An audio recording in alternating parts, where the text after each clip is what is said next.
Welcome back to this special edition of NCBA's Cattleman to Cattleman, focusing on the Beef Culinary Center and how it works to ensure the long-term success and sustainability of the beef industry.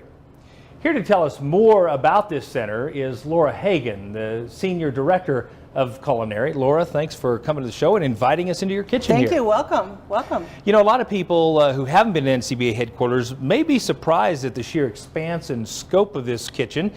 Tell us about the goal of the Culinary Center. Yeah, well, the goal of the Culinary Center is really to showcase beef. I mean, that is the big thing that we do here. And that can be done through food production. It can be also done on our consumer side through recipe testing and putting those recipes out for consumers to use. So showcasing beef, really, really important that we showcase new cuts, new recipes, and really just new ways to work with beef to not only people who work here in the building, but outsiders and our guests that come inside.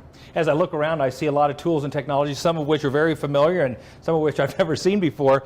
Tell us a little bit about those. Yeah, well, I alluded a little bit to a consumer and a commercial side. So on this side, kind of over here, we have a kind of plethora of commercial appliances that are really available for anyone to use. So we like to think about maybe partnering with companies who might want to utilize some of these equipments to do some testing or anything with something that they might be wanting to do on a menu or something like that. The consumer side, of course, is our testing process, and so that is creating new recipes for consumers and solely for consumers and for retail customers who potentially want to use those recipes in their near the retail meat case. And you mentioned that you do create and test recipes in here, and I've been fortunate enough to be one of those testers in some meetings that you've created some wonderful dishes.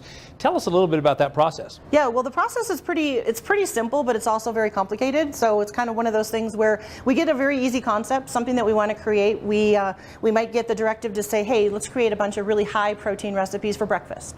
Something we're working on right now is actually some breakfast recipes because we want to make sure that people eat some beef for breakfast as well. Right. So the beef for breakfast recipes, those concepts come to us, and then we kind of walk away and say, it'd be interesting if we did this, it'd be interesting if we did this, and kind of find some ideas that we think maybe have some legs and we can actually move those forward. We then call in some of our testers. We have 4 testers on staff who are all chefs. They come in, do the testing, and then as a group, really the culinary department as well as our Beef Innovations group comes inside and they get to sample and give feedback. So if we think a option is viable, then we continue moving it forward through the testing process. We always test a recipe at least 3 times, so we call it our triple tested process. I can guarantee you that a lot of those will go even longer than that because we're very picky about the end result. But once that happens, we go into editing. We go and take a professional photograph of the recipe so that we can really sell it with that visual, and it goes on beefitswhatsfordinner.com so that they're available to consumers in states for outreach. Yep. And for doing them at home. And you mentioned outreach and beefitswhatsfordinner.com. That's an important part of your mission, right? Because it does absolutely no good to create great recipes if nobody knows where to go to find them. Yeah, absolutely. And that's kind of why the process is so big for us, is that if a consumer does find our recipes, we want to make sure they're successful with them. Really difficult right now, sometimes people don't know what to purchase. So they walk into the meat case and they maybe pick a cut, and if they don't have guidance, it's really difficult. They might not have success. So what we are able to do is give them kind of that guide.